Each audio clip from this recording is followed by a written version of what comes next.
Mesdames, Messieurs, bonsoir. Amoureux du sport, je vous souhaite la bienvenue sur le plateau de la Grande Team. Ravi de vous retrouver pour notre rendez-vous sportif quotidien ce mardi soir. Et bien sûr, avant de démarrer, je vous invite, s'il vous plaît, à suivre le sommaire. On y va.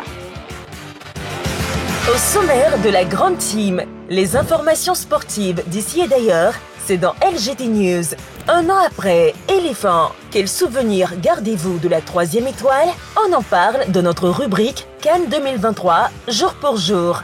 Bonne soirée sportive en compagnie de Marie-Christine Begré et sa team.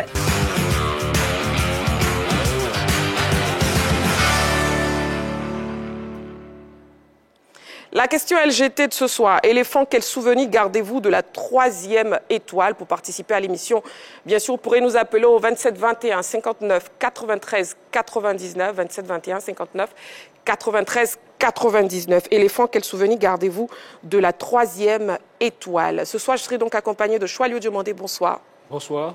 Excusez-vous, moi je souffre énormément ce soir de l'intensité de la lumière qui me fait énormément mal aux yeux.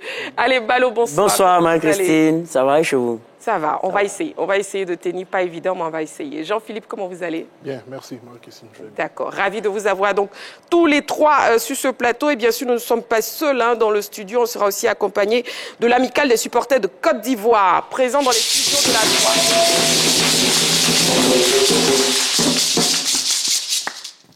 Un an après Éléphant, quel souvenir gardez-vous de la 3e étoile? 11 février 2023-2024, 11 février 2025. Oui, ce soir, on se rappelle donc de la Cannes 2023. Ça sera tout à l'heure dans la rubrique Cannes jour pour jour. Aussi pour le focus, on aura un invité. On parlera taekwondo avec Maître Ali Diomandé, président du comité de transition. Mais pour l'heure, on démarre avec la première rubrique de cette émission et c'est LGT News où on vous donne l'essentiel de l'actualité sportive. Et c'est maintenant. On y va. LGT News. Ouvrons les news avec les activités de l'OASU. Passation de charge entre le nouveau et l'ancien directeur général. Ce mardi s'est tenue la passation de charge entre le directeur général sortant, Bétier Danho, et son successeur, Adama Doumbia. Cette cérémonie s'est déroulée dans une ambiance conviviale au siège de l'Office ivoirien des sports scolaires et universitaires, sis à la Riviera Bonuma. Un moment choisi par les deux personnalités pour se féliciter et s'encourager mutuellement pour la suite de leur carrière. Promu au poste de nouveau directeur général, Adama Doumbia a salué le travail abattu par son prédécesseur avant de rassurer l'ensemble du monde sportif scolaire et universitaire qu'il mettra tout en œuvre pour atteindre les objectifs qui lui ont été fixés. Effectivement, ce matin a eu lieu la passation des charges entre les DG sortants et les DG entrants. Nous avons travaillé d'arrache-pied. Le moment est venu pour moi de faire valoir mes droits à la retraite. C'est tout à fait normal qu'un DG soit nommé à la tête de l'OASU. Et c'est ce qui s'est fait passer ce matin. On a tous cette nostalgie-là de l'OASU que nous avons connue quand nous étions élèves ou étudiants. Nous avons cette nostalgie de revivre ces moments forts de l'OASU. Et nous ne pouvons le réussir qu'avec la presse, mais également avec les contributeurs que sont les entreprises qui dans le cadre de leur politique RSE, gagneraient ou alors sont invités à rejoindre l'OASU pour aider à offrir à la jeunesse ivoirienne, pour aider à offrir aux étudiants, aux élèves ivoiriens, un cadre de pratique sportive sécurisé qui leur permette non seulement d'accroître leur potentiel dans le cadre de leurs études, mais également de leur offrir des opportunités d'emploi à travers différents métiers du sport qui s'offrent à eux. Taekwondo, les clubs Roche de Bassam célèbrent leur 2e anniversaire. Les clubs Roche, dirigés par Maître Idrissa Samaké, ceinture noire 4e dan, ont célébré leurs 2 ans d'existence le week-end dernier à Grand Bassam à travers une grande séance de fitness ayant réuni plus de 300 personnes. Ceux-ci ont revisité toutes les séances afin de répondre aux défis physiques recherchés dans la discipline taekwondo tels que les exercices cardio et l'endurance. Pour l'instructeur Maître Samaké, cette séance de fitness était une occasion pour renforcer les liens entre les couches sociales de Bassam. Les clubs Roche de Taekwondo de la ville balnéaire sont devenus depuis peu l'un des clubs les plus représentatifs dans la discipline. Les résultats de ce travail acharné devraient être perceptibles dans les semaines à venir à travers la présentation des tout premiers grands champions issus de cette écurie. Skateboard, Côte d'Ivoire Skate lance ses activités.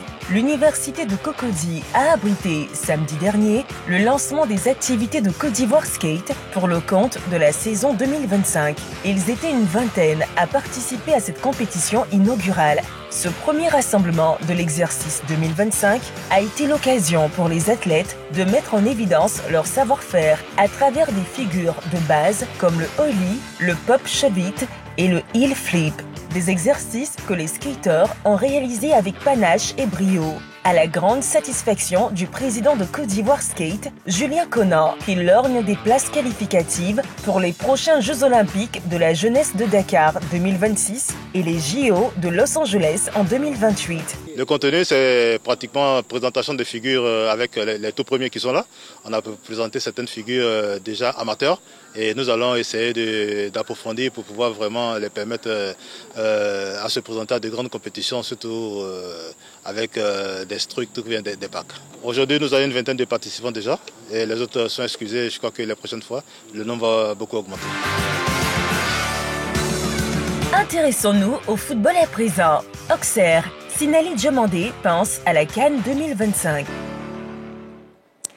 Voilà, vous suivez donc votre émission La Grande Team. Nous sommes en direct, bien sûr, sur la 3, la chaîne qui vous offre 3 fois plus de sport. On démarre avec le débrief des news. On commence avec vous, Choualio Diomandé. Oui, et on parle de Sinali Diomandé. Oui. Choualio. Oui, effectivement, Sinali Diomandé, c'était l'une des promesses de l'équipe nationale de Côte d'Ivoire. C'est vrai que ce garçon qui a été formé à l'académie Jean-Marc Guillou à Bamako. Ensuite, il a évolué à Guidas FC, toujours à Bamako. Et puis, il est arrivé à Lyon. À Lyon, entre 2019 et en 2019, où il a disputé 85 matchs, inscrit 0. Oui, avec vous. Oui, avec moi, on parle de Sami Trabelsi, l'ancien joueur du CS Sfax et du Al Rayyan, revient à la tête des Aigles de Carthage. Il a dirigé cette équipe nationale de 2011 à 2013. Et bien sûr, il revient à la place de Fawzi Benzarti. Il faut savoir qu'il a été nommé ce lundi et qu'il pèse à 57 ans, 80 sélections en équipe nationale de la Tunisie. Donc, c'est fort de cette expérience qu'il prend les rênes de cette équipe nationale. Eh bien, ces 80 sélections ont été acquises entre 1994 et 2001. Et bien sûr, il aura comme adjoint Amadi Daou et Mohamed Sali. La conférence de presse de présentation aura lieu ce vendredi prochain, pour définir le cap à suivre. Il faut savoir que cette équipe des Aigles de Carthage est sur une très très bonne dynamique. Elle est invaincue dans son groupe au bout de 4 journées des éliminatoires de la Coupe du Monde 2026. Elle affrontera le Malawi, qui semble être quand même un adversaire assez à leur prendre. L'équipe de Tunisie olympique, donc il a une grosse expérience de manière générale de la sélection tunisienne et il va donc les conduire, si possible, jusqu'à la prochaine CAN 2025 au Maroc. Et aussi relever le défi de la qualification pour le mondial. Absolument, et justement le défi sera pour moi en tout cas aisé à relever, puisque je l'ai dit, ils sont déjà invaincus et que en tout cas, à minima, ils peuvent tabler sur au moins 3 points avec la double confrontation face au Malawi et au Libéria.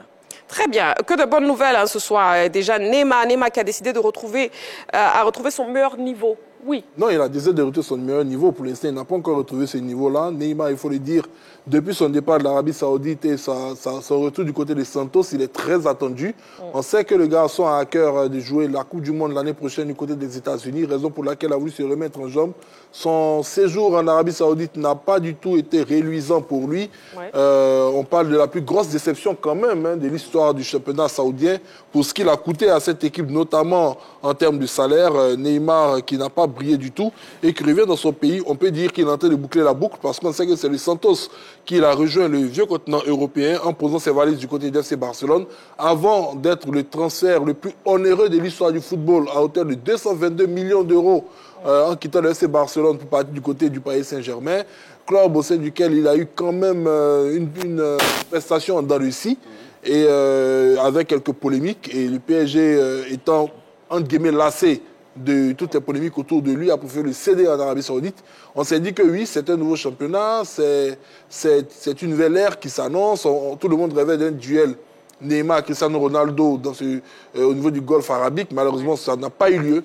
Il revient au Brésil. Son premier match n'a pas été du tout réduisant. Les statistiques ont été données tout à l'heure. 24 ballons joués, 4 duels remportés sur 16 et un seul dribble réussi sur 8. Quand on vous dit que Neymar n'a réussi qu'un seul dribble sur 8, ça dénote quand même de son état de forme. Mais il a dit face aux Corinthians, il sera très attendu dès ce jeudi.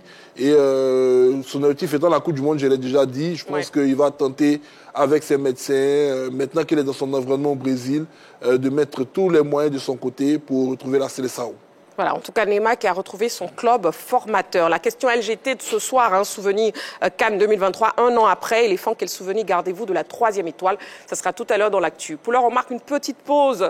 Ne bougez surtout pas, amoureux du sport. On se retrouve dans seulement quelques petites secondes pour la suite de notre émission. À tout de suite.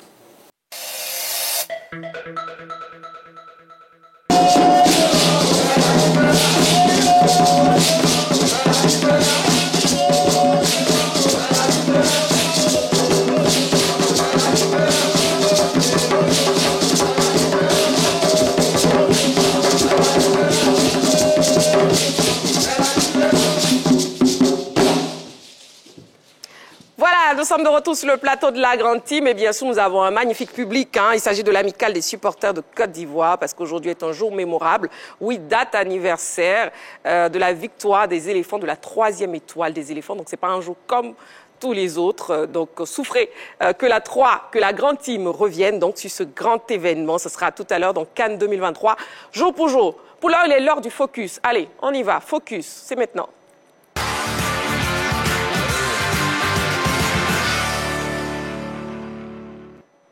Et on parlera taekwondo. Depuis le 19 octobre dernier, les acteurs du taekwondo ivoirien sont à couteau tiré. La crise s'accentue malgré l'intervention de l'Union africaine de taekwondo et le ministère des Sports pour amener une paix définitive au sein de cette famille. Pour comprendre les griffes, nous recevons sur notre plateau donc Maître Ali Diomandé, ceinture noire 4e dan Koukinouane, président du collectif des clubs opposés à la Fédération ivoirienne de taekwondo. On le reçoit donc sur le plateau de la Grande Taekwondo. Maître Ali Diomandé, bonsoir. Bonsoir. Bienvenue sur le plateau de la Grande Team. Voilà, c'est un plaisir de vous recevoir sur ce plateau et bien sûr avec vous, on va essayer de comprendre la genèse. Votre micro, s'il vous plaît, ne l'oubliez pas. Voilà. On va essayer de comprendre la genèse de cette crise. Déjà, qu'est-ce qui est à l'origine de cette crise? Je vous dis merci. C'est pour moi un honneur d'être là et de m'exprimer aujourd'hui. C'est la première fois que je viens sur le plateau.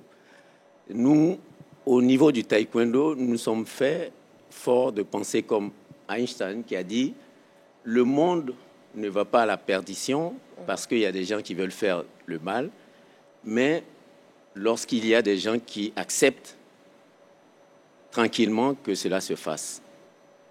Au niveau de la Fédération ivoirienne de taekwondo, il s'est trouvé que depuis un certain temps, il n'y avait ni assemblée générale ordinaire annuellement organisée, il n'y avait aucune compétition et cela a duré 3 ans.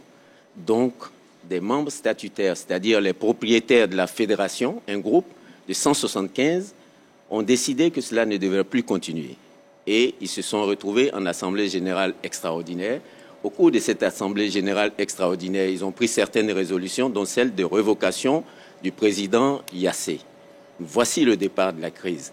Donc, un groupe de personnes au niveau de la fédération qui ont dit non, nous n'acceptons plus que notre fêtière soit là et qu'elle n'organise pas d'assemblée générale ordinaire pour rendre compte de sa gestion et aussi sur le plan de la loi pour rendre compte de ce qui a été fait des deniers qui lui ont été destinés pour gérer la fédération.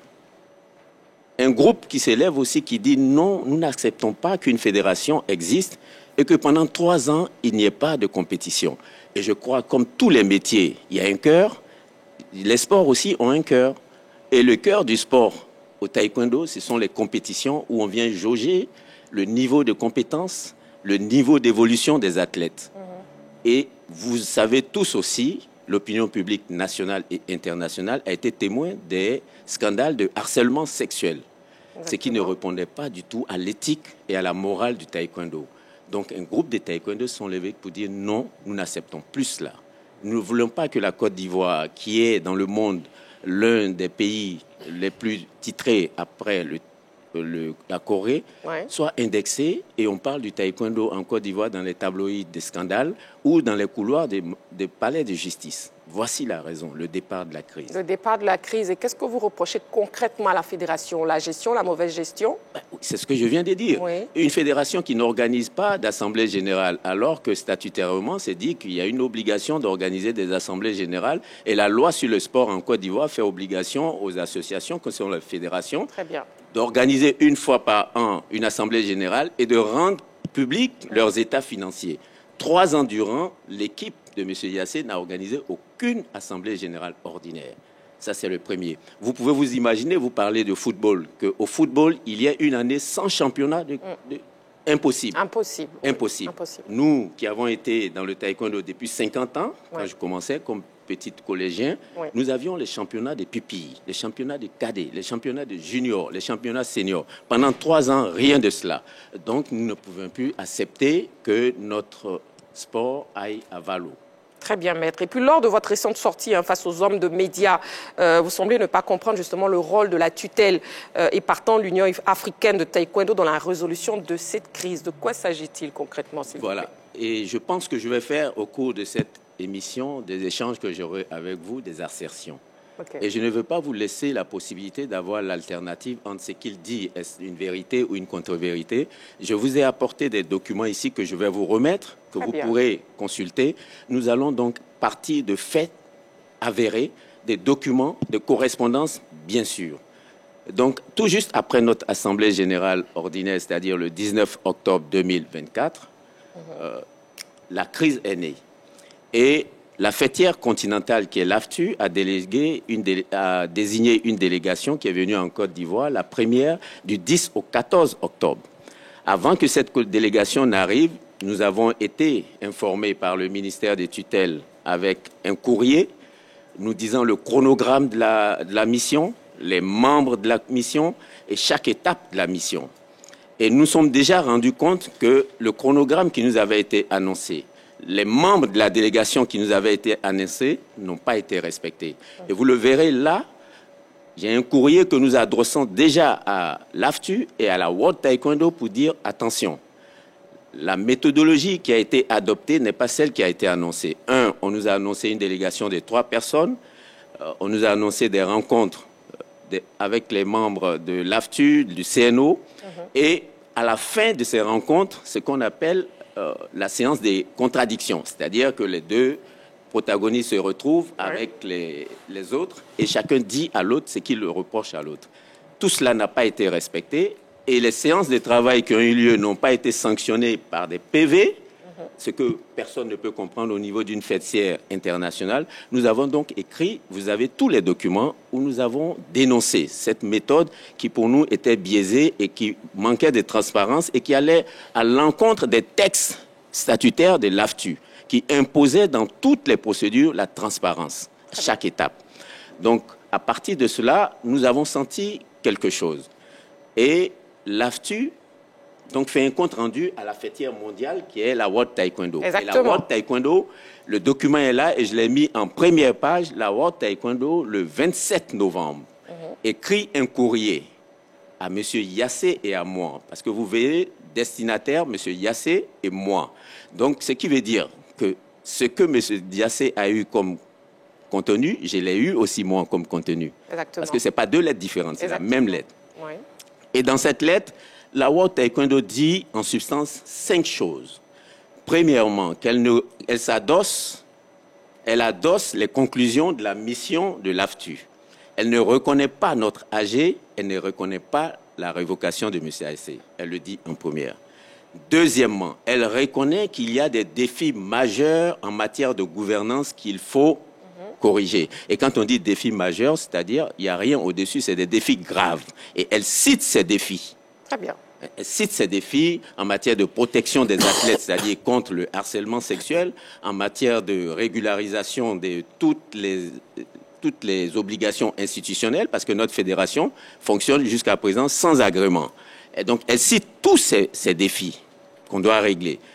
Troisièmement, elle dit, clair, noir sur blanc, qu'elle n'a pas pris de décision, elle est neutre et à ce stade, elle n'a rien décidé. Quatrièmement, elle demande à ce que toutes les parties, les deux parties en conflit, se rassemblent dans une perspective constructive pour arriver à une solution. Et cinquièmement, elle dit qu'elle observe l'évolution. Donc, qu'est-ce que nous, on retient? On retient qu'elle reconnaît deux parties. Non seulement par les destinataires de courriers et dans ce qu'elle donne comme recommandations, qui sont des recommandations fortes et qui devraient servir de feuille de route. Elle reconnaît deux parties, elle demande à ce que ces deux parties se rassemblent.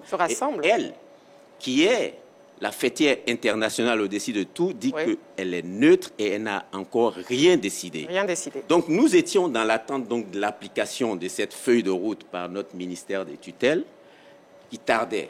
Cela tardait et nous sommes montés au créneau dans une interview que nous avons faite où nous avions dit qu'on était dans une situation de pourrissement et qu'après la mission de l'AFTU, après le courrier de la World Taekwondo, nous attendions toujours que le ministère agisse, qu'il ne reste pas dans la passivité et dans l'observation. D'accord. Et donc... On va avancer. On va avancer. Je veux avancer déjà. Terminez rapidement. Donc, le ministère donc, produit une décision le 20 février, le 20 janvier 2025. C'est là que vous voulez en venir, n'est-ce pas? Donc, le ministère prend une décision et dans cette décision, il crée un comité de pilotage. Et ce comité de pilotage est créé et quand vous regardez la composition de ce comité de pilotage, le comité de pilotage a 3 membres, un représentant du ministère, un représentant du Comité national olympique Côte d'Ivoire et M. Yassé qui est le président de ce comité. Et le comité de transition où l'autre partie n'apparaît nulle part. D'accord, ok, c'est bien compris. Si vous nous prenez en match, nous sommes en direct sur la 3 et nous recevons Maître Ali Diomandé, président du comité de transition avec qui, bien sûr, nous parlons de la crise actuellement à la Fédération ivoirienne de taekwondo. Balo, vous avez une question? Oui, j'ai une question. Bon, enfin, tout ce que vous dénotez, sinon vous pointez du doigt, relève sans doute du bilan de M. Yassé. Vous marquez là une absence de compétition, vous avez parlé de harcèlement. Est-ce que c'est légitime de le faire en cadre d'assemblée générale ou en cadre d'élection? Parce que j'estime que la sanction doit être portée dans les urnes et le fait de le faire avant, est-ce que ça, si vous voulez, ça vous ramène, ça vous donne une certaine légitimité?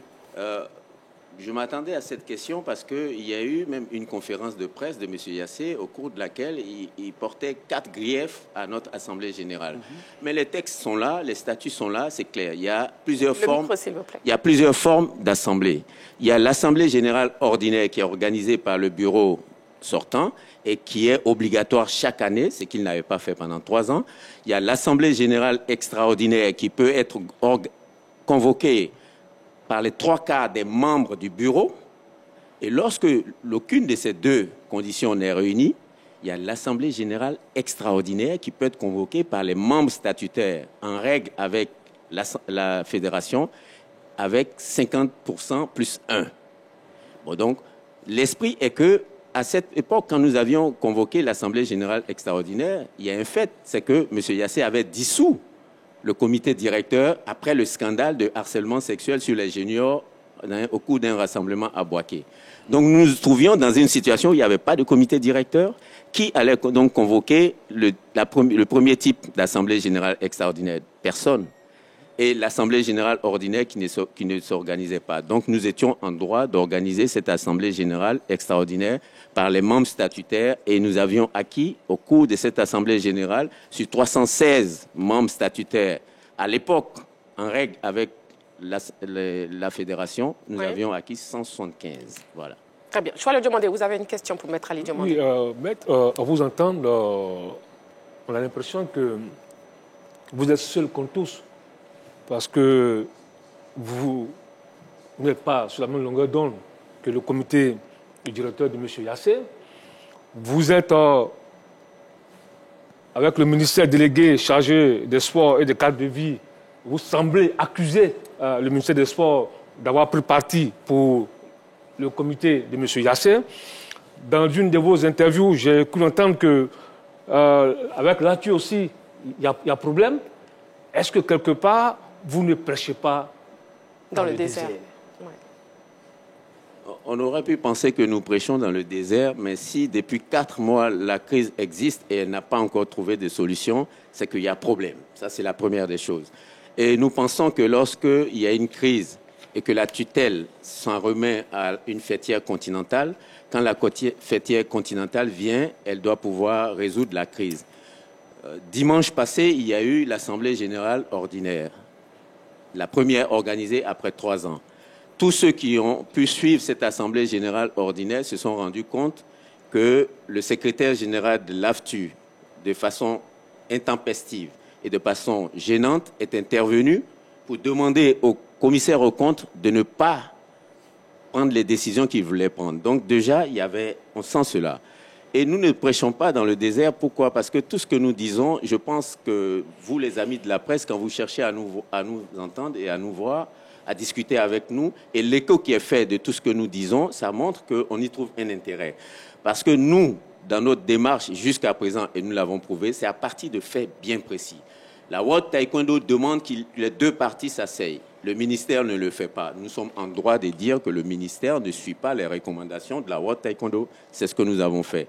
Les textes de l'AFTU disent que tout doit se faire dans la transparence. Il doit y avoir une séance de contradiction lorsqu'il y a des conflits dans une fédération. Elle supprime sa séance de contradiction. Nous portons cela à la connaissance de nos autorités ivoiriennes et des autorités des compétentes extraordinaires, internationales. Mais ce que je voulais dire, c'est que l'impression qu'on a voulu donner à cette affaire du côté du camp du Yassé, c'était une impression d'un groupe qui voulait prendre la place d'un autre.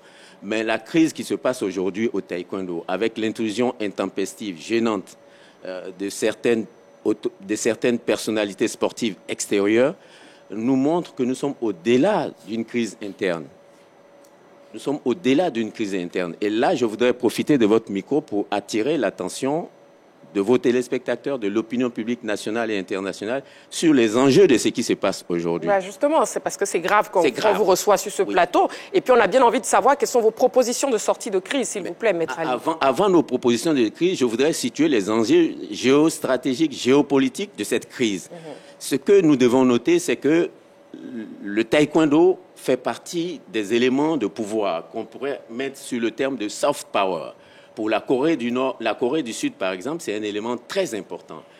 Et ce que beaucoup de personnes ne savent pas en Côte d'Ivoire et même dans le monde, la Côte d'Ivoire est la 2e nation de taekwondo dans le monde. Et la Côte d'Ivoire est le seul pays en dehors de la Corée où on a construit un temple qui est un symbole de la Corée. Exactement. La Côte d'Ivoire est le seul pays où on a pu organiser la finale des Grands Prix. Donc, si vous voulez, après la Corée, la Côte d'Ivoire est le pôle d'attraction du taekwondo.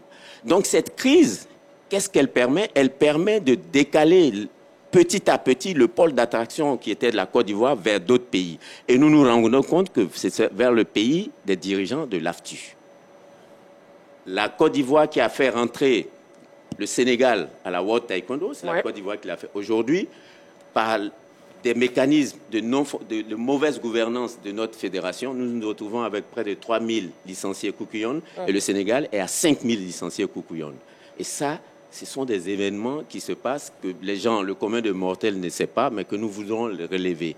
Donc, il y a des enjeux géopolitiques que nos dirigeants, que nos tutelles ne perçoivent pas encore et que nous voulons leur porter.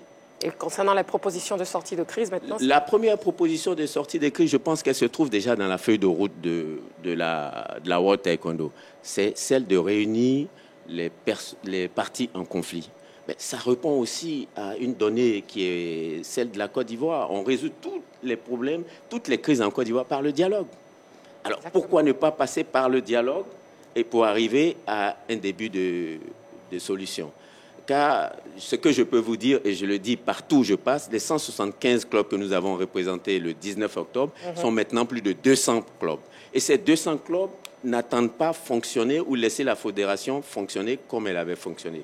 Madame, messieurs, je vous dis, est-ce que vous saviez que du vendredi au dimanche, il y avait le premier Open, celui de Montréal. Et ce premier Open, celui de Montréal, est un ranking, c'est-à-dire qu'en y participant, on fait monter son classement dans le classement mondial. Mais aucun Ivoirien n'y était. Les athlètes n'y étaient pas. Et nous avons ici une athlète que nous devons déjà préparer pour les Jeux Olympiques de 100 choses, de San Francisco, de Los Angeles. Los Angeles, oui. Laure, qui a été vice-championne du monde cadet et tout, qui est passée maintenant à 18 ans senior, elle n'a pas pu y aller. On remarque donc un impact négatif, surtout sur les athlètes, par rapport aux compétitions internationales. Il y a les Open des Émirats Arabes Unis. Oui. Mais il y a une équipe qui est là-bas, mais c'est une équipe privée. Donc quelqu'un qui, par ses moyens privés, arrive à aller à un Open et la fédération est incapable d'envoyer une équipe. Il y a un problème et c'est profond le mal. Exactement, le mal est très profond. Jean-Philippe, vous avez une question? Nous avons le temps qui joue contre nous. Malheureusement, j'en avais plusieurs, j'en avais même 5. Mais bon, non, je pense qu'on va se limiter à 2 questions, s'il vous plaît. Bon, je vais essayer de faire avec. Pour que Maître puisse s'exprimer en long et en large. Maître, vous nous avez dit ici que le 27 novembre 2024, World Taekwondo a rédigé un courrier avoué à Maître Yassé. Je ne vais pas énumérer les 5 points que World Taekwondo a bien mis dans le courrier, mais est-ce que vous acceptez chacun des différents points de ce courrier? Oui, nous acceptons tous ces points. Et nous disons, et d'ailleurs, dans le reproche que nous avons fait au comité directeur, au comité de pilotage que le ministère de tutelle a mis en place, on dit, vous mettez un comité de pilotage sans dire ce qu'il doit faire. Alors que la World Taekwondo dit, il y a 6 points à faire. Donc, il faut le dire. Et la World Taekwondo dit qu'il faut rassembler les 2 parties. Vous ne le faites pas. Donc, nous voulons que tout soit appliqué. Tout soit appliqué, pas simplement maintenir M. Yassé. On dit maintenez M. Yassé, il y a des défis qu'il faut résoudre, il y a les 2 parties qu'il faut mettre ensemble. Nous, on est neutre, on n'a pas encore décidé finalement, et on vous suit. Vous prenez seulement une. Vous allez le voir, le courrier. Oui, bien évidemment. Donc, il y a un problème. Donc, nous voulons suivre tout. Donc, pour vous, il n'est plus question qu'il y ait une révocation du bureau de M. Yassé? Non, nous ne sommes plus à ce niveau. D'accord. Nous sommes maintenant dans l'application de la feuille de route de la World Taekwondo. D'accord. D'accord. Voilà, ça répond à toutes les questions. Ça répond à toutes les questions, heureusement, d'accord. Alors, Maître Ali Diarra-Souba, Diomandé, excusez-moi. Un mot de fin, justement, malheureusement, le temps imparti à ce terme. Je voudrais d'abord vous remercier d'avoir donné encore l'opportunité au comité directeur des transitions de dire son point de vue. Nous sommes toujours ouverts, c'est-à-dire que nous pensons que cette crise ne peut se résoudre que par le dialogue. Elle a trop duré, cette crise. Et plus elle dure, plus la fédération ivoirienne de taekwondo, qui est la fédération phare, le fleuron, et celle qui est capable à Los Angeles de glaner encore une médaille d'or, est en train de s'assombrir, est en train de perdre ses lettres de noblesse. Et ça, nous pensons que tous ceux qui sont chargés du sport, de la gestion du sport, qui ont la responsabilité de l'encadrement du sport, doivent être interpellés pour dire que cette crise a trop duré et nos athlètes sont pénalisés. Et la seule chose que nous attendons de notre ministère est que de façon neutre, puisse réunir les protagonistes de cette crise et puis prendre les problèmes à bras-le-corps et arriver à une solution. Très bien, le message est... Une solution durable. Le message est bien passé. Merci beaucoup, Maître Ali Diomandé, président du comité de transition. Avec vous, nous avons parlé de la crise donc, qui sévit actuellement à la Fédération ivoirienne de taekwondo et le mal est profond. Vivement que le dialogue s'installe et que tout rentre rapidement dans l'ordre. Merci beaucoup d'avoir répondu favorablement à notre invitation. Nous allons marquer, je vous en prie, nous allons marquer une petite pause. Vous ne bougez surtout pas, amoureux du sport. On se retrouve dans quelques secondes pour la suite de l'émission. Allez, à tout de suite.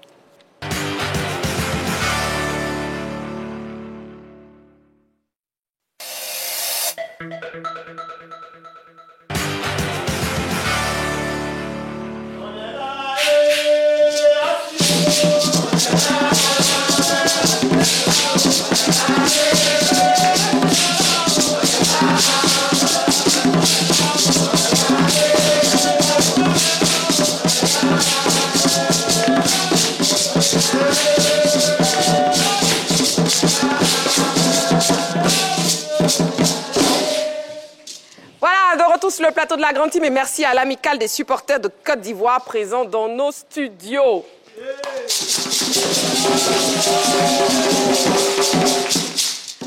11 février 2024, 11 février 2025, un an jour pour jour que la Côte d'Ivoire a sa 3e étoile. Et du coup, nous partons à la rubrique CAN 2023, jour pour jour. C'est maintenant.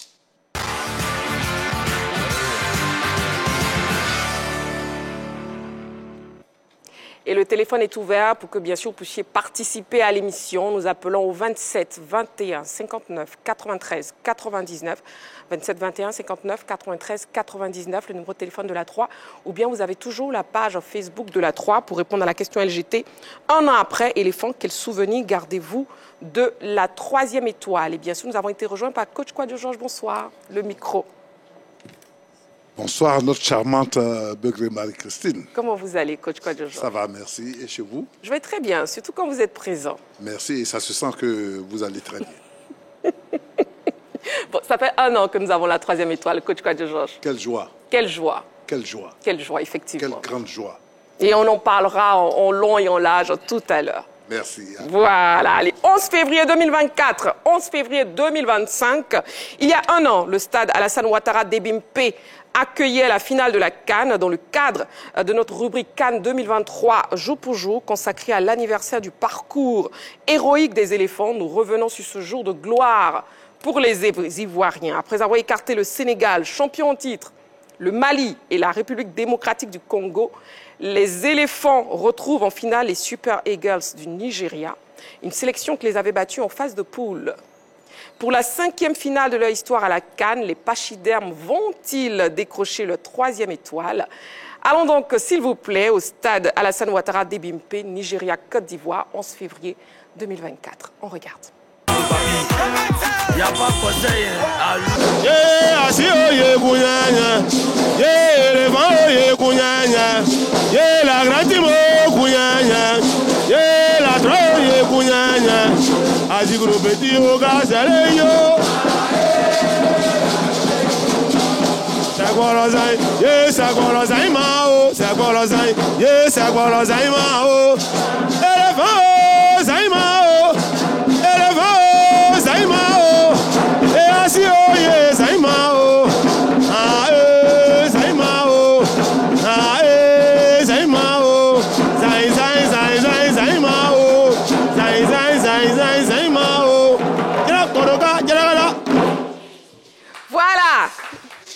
D'émotion. Voilà la 3e étoile des éléphants, comme si c'était hier, CAN 2023, jour pour jour.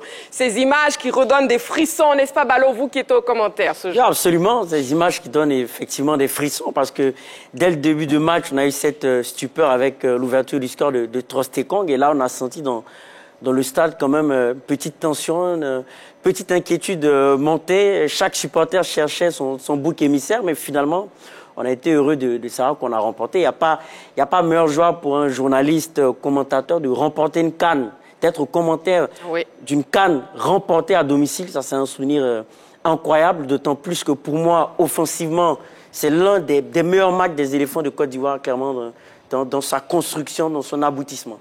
Nigeria, Côte d'Ivoire, finale de la CAN 2023. Éléphants, quel souvenir gardez-vous de la 3e étoile? N'oubliez pas, vous pouvez nous appeler au 27 21 59 93 99. Coach Kouadio Georges, quel souvenir vous gardez de ce match? Mais un grand souvenir, inoubliable, qui marque les esprits quand on est entraîneur et qu'on voit son équipe aller jusqu'à ce niveau-là, marqué presque à la dernière minute pour remporter la victoire, une victoire qui reste historique. À jamais, on est heureux. Et j'étais heureux en étant sur ce plateau, voir ce que ces jeunes gens-là nous ont apporté. Le bonheur immense quand je vois Adingra, passeur 2 fois. Il remet le ballon sur la tête du capitaine qui égalise. Encore, il met ce ballon. Il passe un joueur, il fait ce centre, il envoie sur Allaire au premier poteau, mais qui marque avec les crampons et le ballon atterrit dans le petit filet au deuxième poteau. Extraordinaire. Quel moment. Quel moment, effectivement. Quelle vie. Et vous avez dansé encore le coup de marteau. Oui, et nous avons dansé le coup de marteau. Quand bien même que je ne sais pas le faire. Non, vous savez très bien le faire. Allez, on essaye. Alors, et ça, voilà, vous savez très bien le faire. Un autre aussi qui a lancé les coups de marteau, hein, c'est Jean-Philippe, je suis certaine, lorsqu'il a vu le but, un des fameux buts encore athlétiques, acrobatiques de Haller. Non, pour moi, c'est plus un soulagement. Voyez-vous, moi, j'adore me replonger souvent dans les statistiques. Je pense qu'on arrive à trouver souvent les dénouements du présent dans ce qui s'est déroulé dans le passé. Et je regardais cette finale et je me disais, à chaque finale des éléphants de Côte d'Ivoire, je me disais, mais quand est-ce qu'on allait pouvoir marquer un but dans une finale de CAN? C'était la 5e. 4 finales auparavant, à chaque fois 0-0, dénouement au tir au but, 2 fois victorieux, 2 fois battu par l'Égypte et la Zambie. Et quand j'ai vu Trostegong marquer ce premier but, j'ai été d'abord pris par une stupeur, mais la réaction des éléphants derrière m'a automatiquement amené à avoir confiance au groupe. C'est vrai, j'étais sur les antennes du grand groupe RTI, mais je n'étais pas présent ici à la 3. Je suis de côté de Radio Côte d'Ivoire pour suivre la rencontre. Et je disais à tous ceux qui étaient à la radio que j'étais sûr et certain que les éléphants allaient s'imposer dans cette rencontre. Parce que cette réalisation de Trostegong a redonné un nouveau souffle à l'équipe. On les a vus se battre sur chaque ballon. On a vu l'équipe du Nigeria reculer au fur et à mesure. Je me disais que ça ne pouvait pas s'achever sans qu'il le marque parce qu'on se créait tellement d'occasions, tellement d'opportunités. Vous étiez confiant, vous étiez optimiste. Hyper confiant. Égalisation de Franck Kessié après ce moment. J'ai su qu'à n'importe quel moment de la rencontre, ça pouvait venir. Je pense que même sur ce second but, ce n'était peut-être pas celui qui était attendu. C'est la bicyclette de Sébastien Haller qui est passée à côté. Voilà, c'est peut-être ça que tout le monde voyait comme le but. Et dans les derniers instants, j'ai commencé à me dire, on va aller encore en prolongation, un tir au but. Et ce second but est arrivé. C'était, vous ne pouvez pas imaginer, c'était comme si on retirait près de 20 tonnes de sacs de ciment sur les épaules. J'ai dit enfin, voilà, on va pouvoir briser ce signe indien-là. La Côte d'Ivoire va être championne d'Afrique avec des buteurs cette fois-ci. Et quel symbolique. Franck Kessié qui a été, je dirais, houspillé pendant la compétition, qui est le premier buteur de l'histoire de la Côte d'Ivoire en finale de Coupe d'Afrique des Nations. Celui-là même qui avait soulevé la première CAN des cadets au Maroc. Parce que j'espère en tant que capitaine qu'il va récidiver. Voilà pour la symbolique. Et puis Sébastien Haller, symbole de, je disais, de grande souffrance et de résurrection qui marque ce second but-là. Voilà un peu pour moi. Et la Côte d'Ivoire est championne d'Afrique, sa 3e étoile. Oui, vos souvenirs, Charles Diomandé. Écoutez, il y a beaucoup de souvenirs. Mais j'avais un problème ce jour-là, ce 11 février 2024. Parce que c'est vrai qu'on faisait les plateaux. Franchement, je n'ai pas voulu faire de plateau. Et je voulais être dans le stade. Pour vivre vraiment cet événement-là. Vous étiez au stade? J'étais au stade. Voilà. À BMP, au stade de Alassane Ouattara. Parce que d'abord, j'avais déjà suivi la finale. J'étais présent au Caire en 2006. J'étais présent en 2012 à Libreville. J'étais présent en 2015 à Bata. Et puis, 2023, 2024, il fallait que je sois là. Donc, très tôt, plus en Côte d'Ivoire. En Côte d'Ivoire. Très tôt, je suis parti. C'était ma 4e finale en tant que journaliste.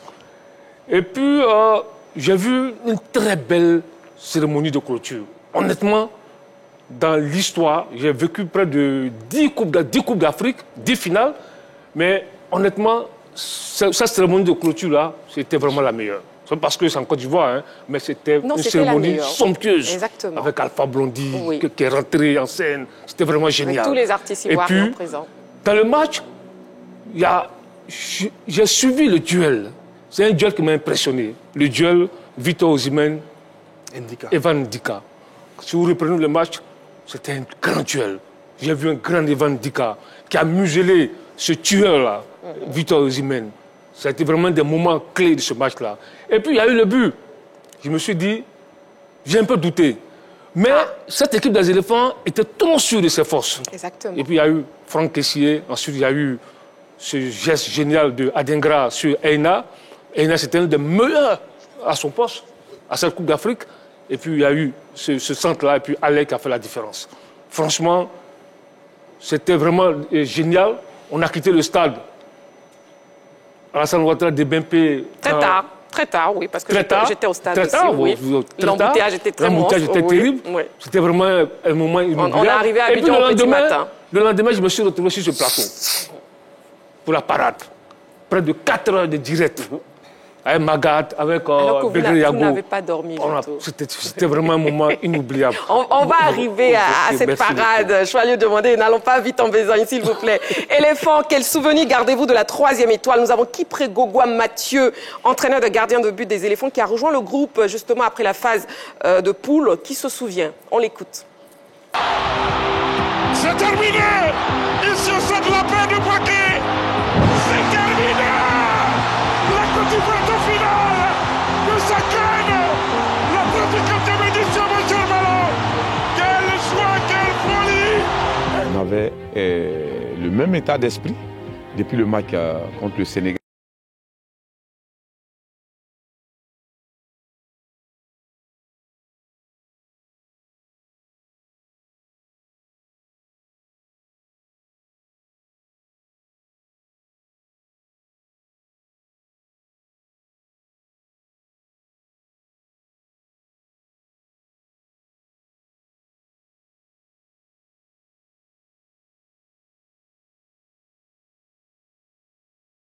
Grâce de Dieu vers la fin.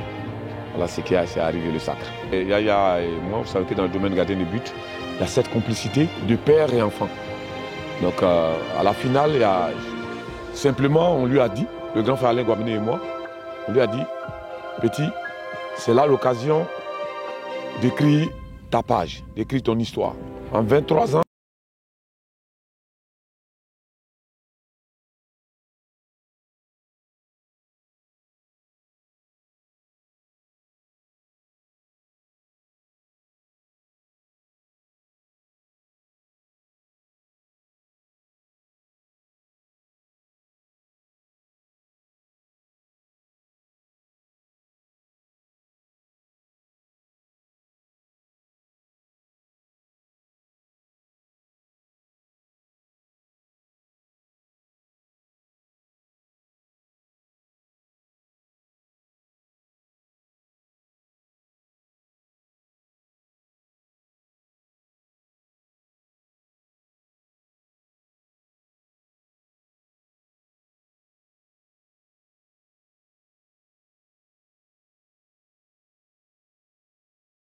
et finalement, voilà, on est sacré champion d'Afrique.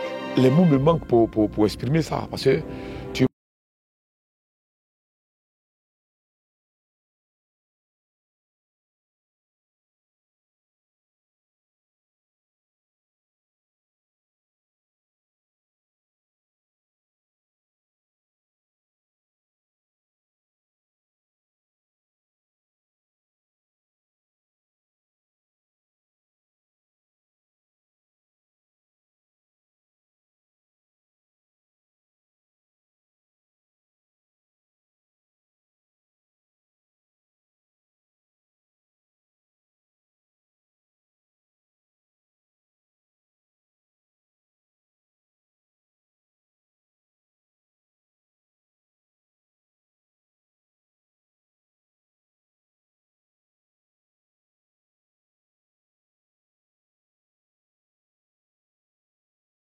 d'applaudissements, il y a des gens qui me connaissaient parce que mon surnom connaît, c'est Sa Majesté.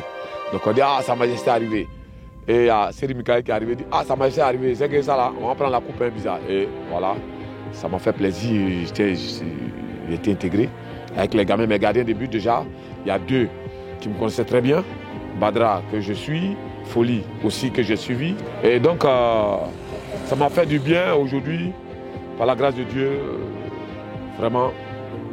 Je suis heureux, je suis heureux, je suis heureux. Je pense que 2025 aussi sera une bonne année. Je prie. Le champion d'Afrique, c'est la Côte d'Ivoire. Oh, que c'est beau, que c'est beau, que c'est beau. Bien sûr, c'est belle image. On va se dire au revoir. Voilà.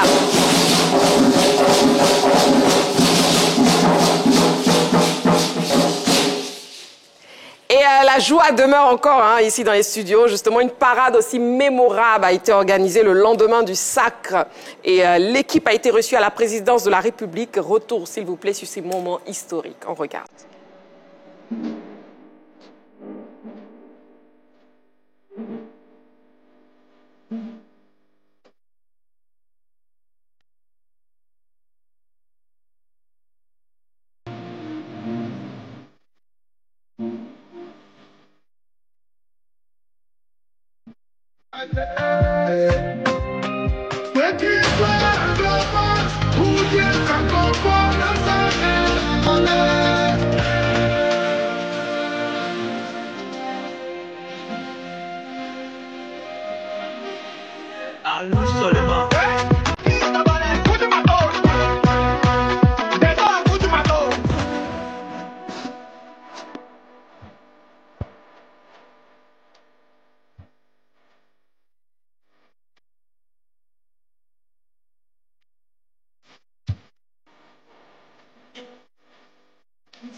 Les autres la tête des villageois, si leur ou bien de l'eau, on a mouillé maillot. Coco et les cocos, la concu a tapé photo. Wow, wow, c'est nous les éléphants. Les Ghanéens sont là-haut, on nous dit le Nigeria, yeah, yeah. Les éléphants arrivent, au Tilon Kosonou. J'ai dit tout ça, c'est au bas, c'est au bas, coupe là-haut, c'est pour nous. Diallo Chester. J'ai dit tout ça, c'est au bas, c'est au bas, tout ça, c'est au bas. Wilfried Sembo. J'ai dit tout ça, c'est au bas, c'est au bas, coupe là-haut, c'est pour nous. C'est bien. J'ai dit tout ça, c'est au bas, c'est au bas, tout ça, c'est au bas. J'ai dit tout ça, c'est au bas. Eric Bailly.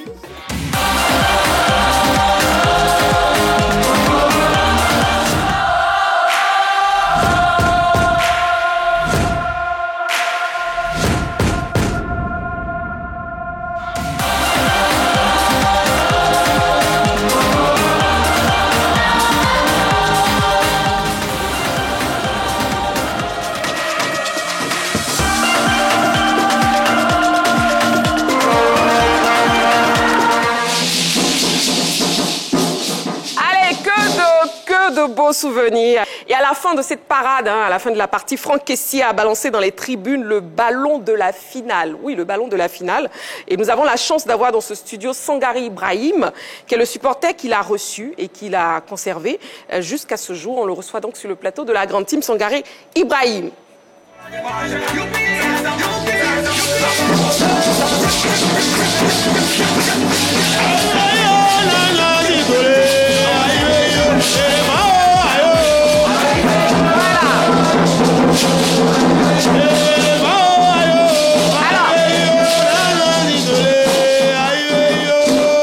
Alors Sangari Ibrahim, bonsoir. Le micro. Bonsoir, madame. Bienvenue sur le plateau de la grande team. Merci beaucoup. Voilà, bon, déjà on note que vous venez de Bouaké où vous résidez. Donc avant d'entendre vos dires, revoyons déjà ce moment qui a fait le buzz après la finale de la CAN 2023. On regarde.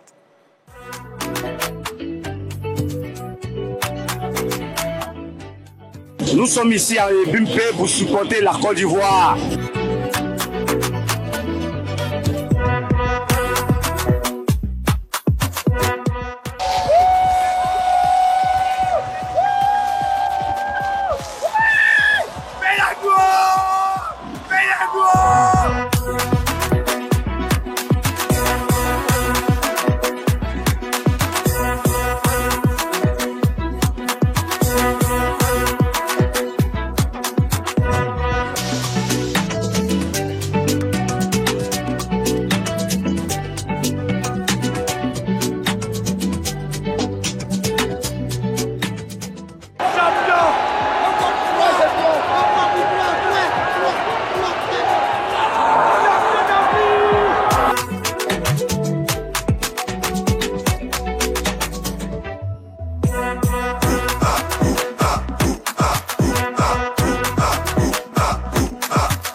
reconnaître la victoire. Hey, Dieu, Dieu, c'est à Dieu. C'est à Dieu, c'est à Dieu, c'est à Dieu. C'est à Dieu, c'est à Dieu, c'est à Dieu. Dieu, c'est à Dieu, c'est à Dieu, c'est à Dieu, c'est à Dieu. C'est à Dieu, c'est à Dieu. C'est à Dieu, stade complet, c'est le seul qui a mieux ballon. C'est le seul, c'est à Dieu. C'est à Dieu, Dieu, c'est à Dieu. C'est à Dieu. Forcément, c'est à Dieu. Voilà, c'est Dieu, Sankara Ibrahim, qui est donc dans nos studios, qu'on applaudit, s'il vous plaît.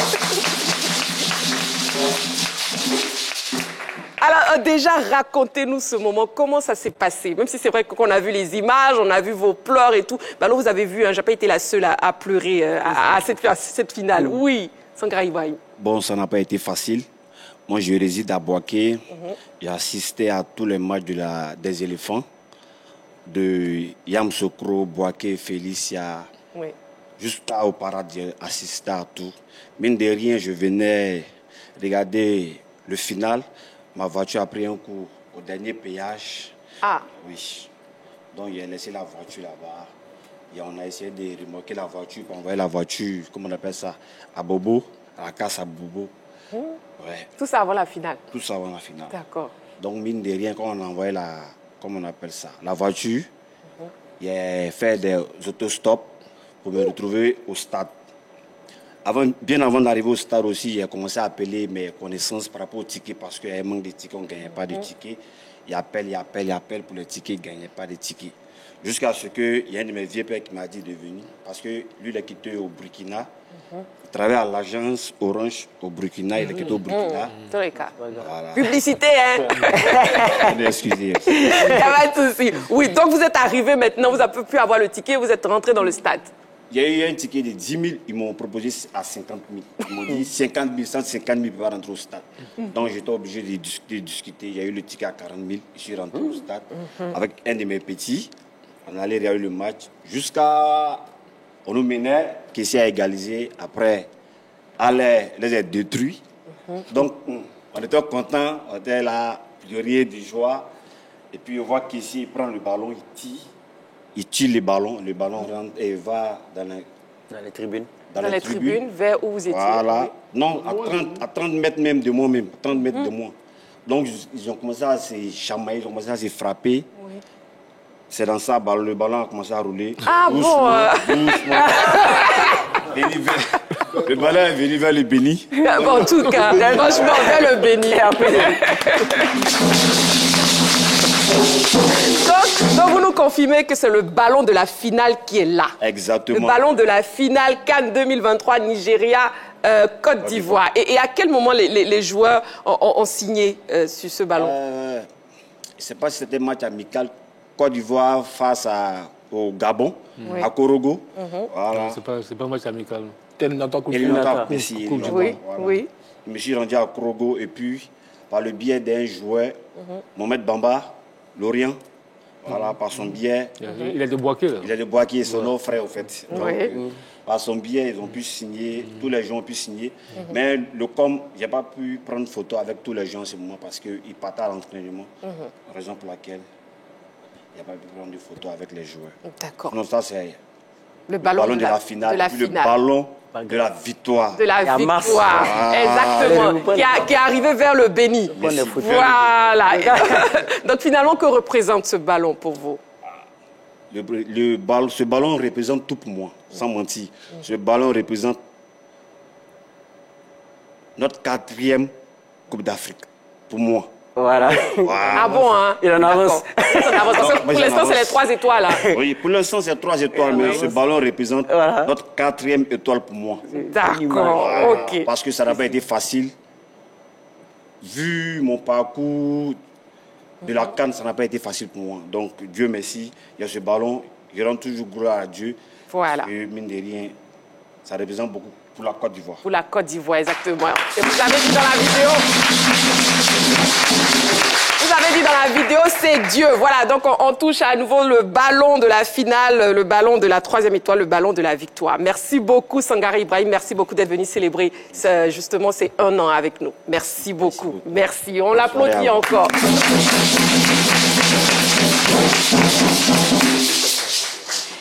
Et puis, comme si c'était hier, les Ivoiriens se souviennent justement de ce 3e sacre des éléphants à la CAN. On regarde. C'était un jour exceptionnel. Ça m'a trouvé au stade. J'ai regardé, comme tous les matchs d'ailleurs, j'ai suivi toute la compétition avec les éléphants dans tous les stades du pays. Et c'était vraiment une ambiance folle. On était juste à côté des Nigérians. Donc on a eu d'abord les premières mauvaises sensations quand on a pris le but. Il y a eu un peu j'allais dire, de mouvement au niveau des Nigérians. Ils sont un peu moqués de nous. Bon, on a encaissé d'abord. Et puis bon, l'égalisation, la victoire, c'était vraiment une joie exceptionnelle. C'est indicible. Il faut vivre ça, quoi. Ça s'explique pas, ça se vit. C'était vraiment beaucoup de stress au début. Après, vraiment une convivialité, de la joie. Même, j'allais dire, venant de la part des Nigérians, malgré le fait qu'ils aient perdu, on a vraiment fêté ensemble, tout le monde était heureux.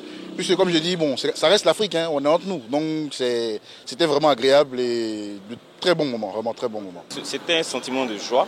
Ce sentiment-là, on continue encore toujours. C'est une date historique, c'est notre 3e étoile.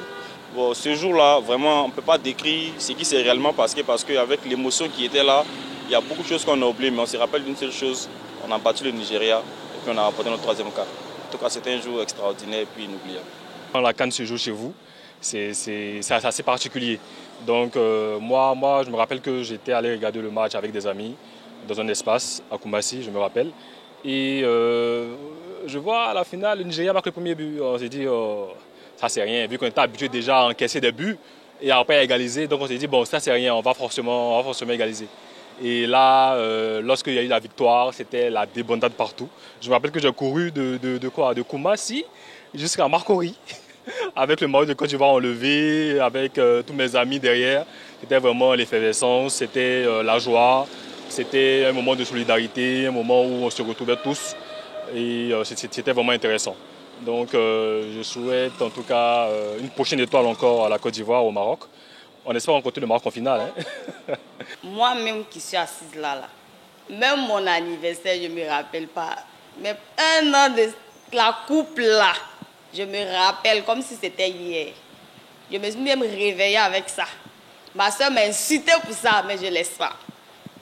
Le fait qu'on ait gagné, j'étais vraiment heureuse. J'étais très, très heureuse. Parce que mourir et ressusciter, ce n'est pas permis à tout le monde. Hein. C'est pas permis à tout le monde. Avec tout ce qu'on a vécu là, c'était déjà de la poche en fait. La victoire était déjà dans la poche. On a vécu des moments vraiment... Et puis ce moment-là, on ne peut jamais oublier en fait. C'est la 3e étoile, bon. C'était un moment fabuleux. On a tellement dansé. On s'attendait tellement à ça qu'on a tellement dansé. J'étais tellement heureuse. J'étais dans la joie en tout cas. Je ne peux pas oublier ce moment. En tout cas, merci pour la 3e étoile, les éléphants. Et puis plein de bisous à vous. Merci. Voilà, plein de bisous aussi à tous les Ivoiriens qui célèbrent aujourd'hui les 1 an de la 3e étoile, le sacre des éléphants de Côte d'Ivoire. 1 an après éléphant, quel souvenir gardez-vous de la 3e étoile? La grande une ce soir, c'est terminé. On avait dans nos locaux l'amicale des supporters de Côte d'Ivoire. Merci beaucoup pour votre présence.